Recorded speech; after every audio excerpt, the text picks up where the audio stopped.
Bismillahirrahmanirrahim. Assalamualaikum warahmatullahi wabarakatuh. Perkenalkan, nama saya Naufal Sabidul Azmi. Saya dari Fakultas Teknobiologi, Program Studi Teknobiologi Universitas Teknologi Sumbawa. Di sini akan mempresentasikan tugas biologi madu.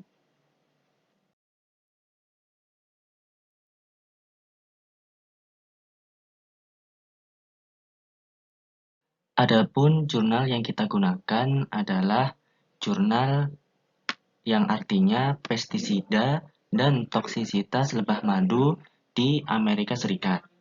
Di sini ada nama pengarangnya yang bisa dilihat dalam slide.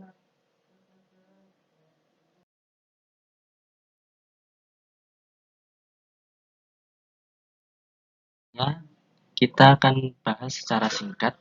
Sebenarnya apa saja sih yang dibahas dalam jurnal ini? Yaitu dalam jurnal ini membahas tentang bagaimana Amerika Serikat sejak tahun 1985 mulai memfokuskan pada pestisida yang diaplikasikan pada tanaman dan paparan lebah yang mencari makan secara tidak sengaja.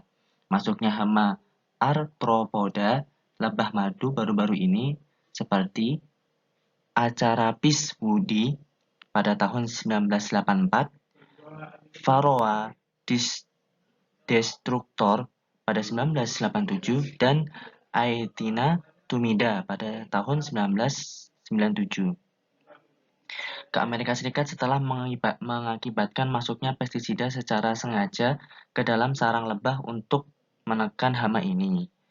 Maka kami membahas ulasan dalam jurnal ini yaitu membahas pestisida yang diterapkan pada tanaman, pestisida yang digunakan dalam pemeliharaan lebah, dan residu pestisida dalam produk sarang.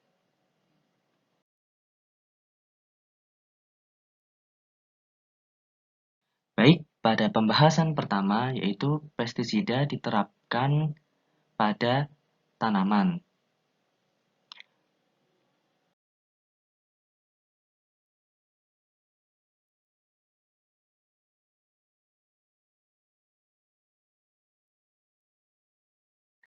Dan karboksila karboksilerase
Selanjutnya, prosedur pendaftaran dan penilaian risiko.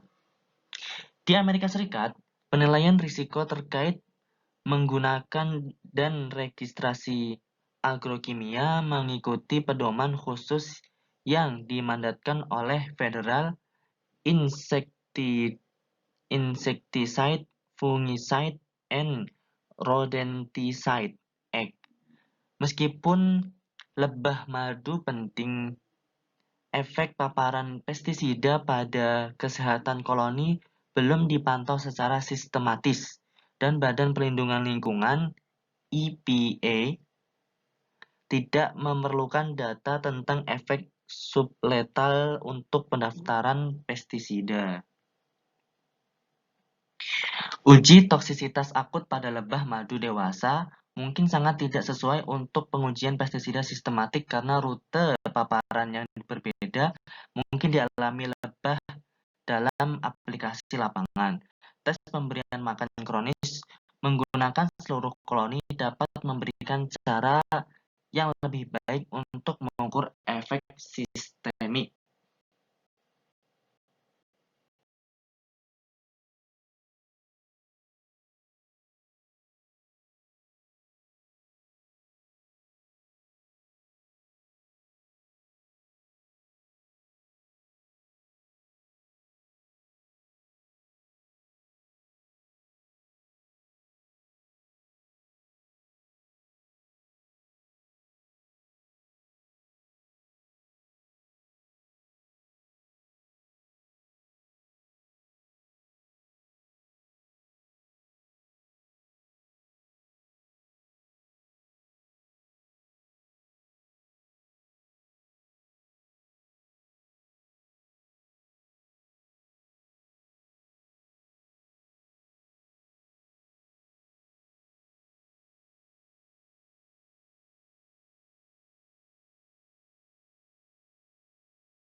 Selanjutnya pada pembahasan pestisida yang digunakan dalam ternak lebah.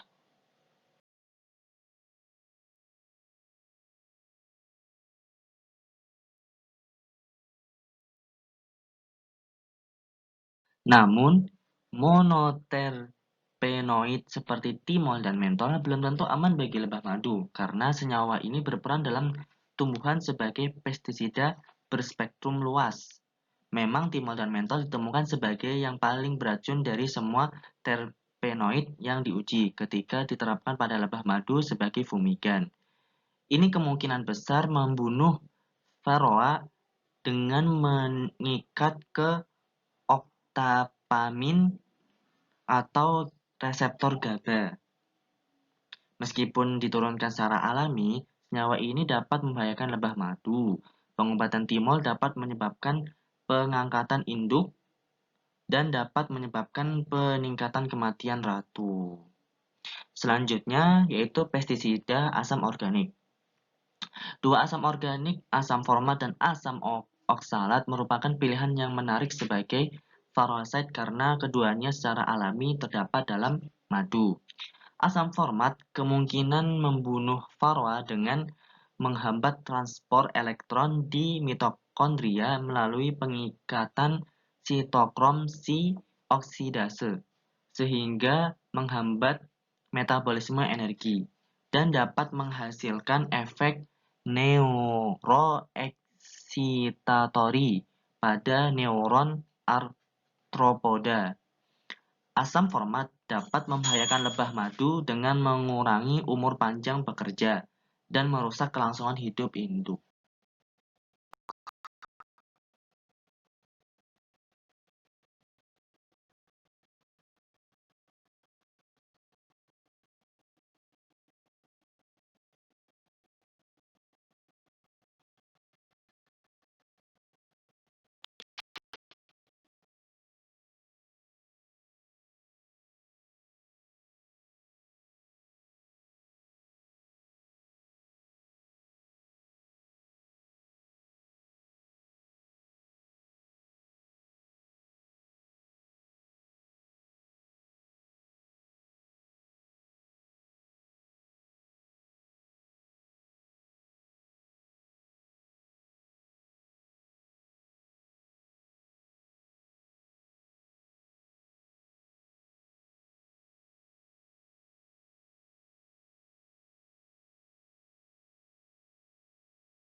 Selanjutnya, pembahasan terakhir yaitu tentang residu pestisida dalam produk sarang lebah.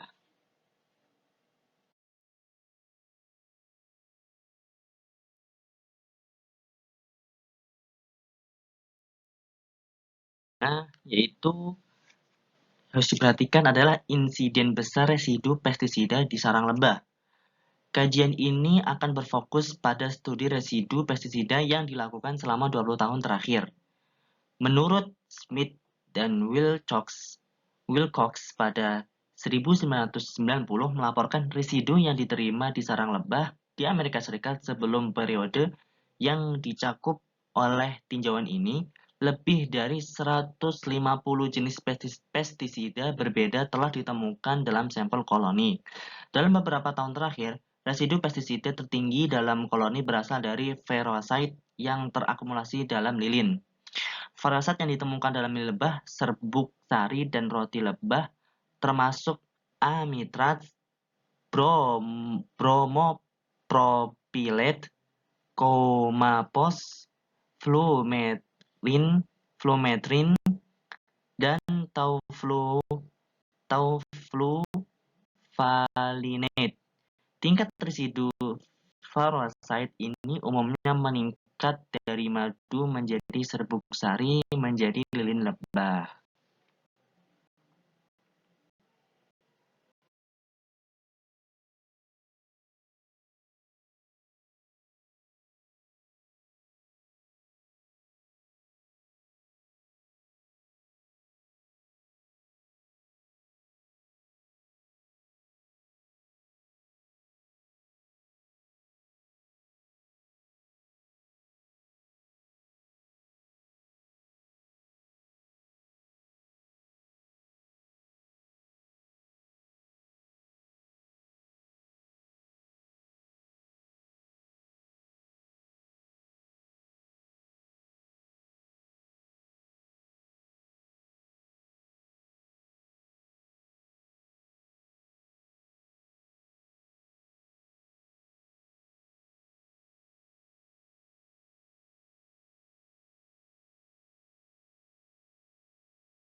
Setelah kita memahami beberapa hal yang disampaikan di atas sebelumnya, kita mengambil kesimpulan yaitu penanaman tanaman transgenik secara luas tampaknya menjadi keuntungan bersih bagi lebah madu di Amerika Serikat. Karena racun pestisida yang dihasilkan oleh tanaman ini tampaknya tidak membahayakan lebah madu.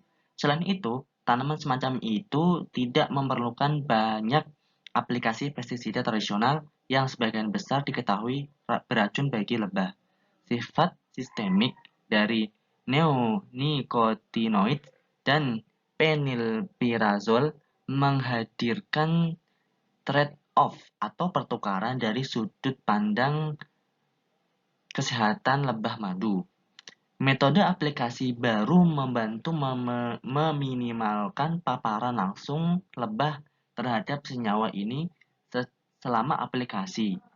Sisi negatifnya adalah lebah madu malah dapat terpapar pestisida ini atau metabolitnya dalam bentuk serbuk sari, nektar, dan eksudat tanaman dalam waktu yang lama. Penelitian lebih lanjut diperlukan untuk menilai bahaya sebenarnya yang ditimbulkan oleh paparan dosis rendah yang berkepanjangan terhadap pestisida sistemik ini.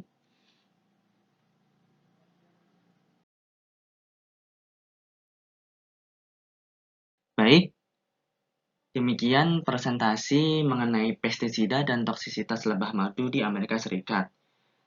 Semoga apa yang disampaikan bisa bermanfaat bagi teman-teman yang menonton. Terima kasih atas waktunya. Mungkin jika kami banyak salahnya, kami mohon maaf. Sekian, kami tutup presentasi hari ini dengan bacaan Alhamdulillah dan saya akhiri. Assalamualaikum warahmatullahi wabarakatuh.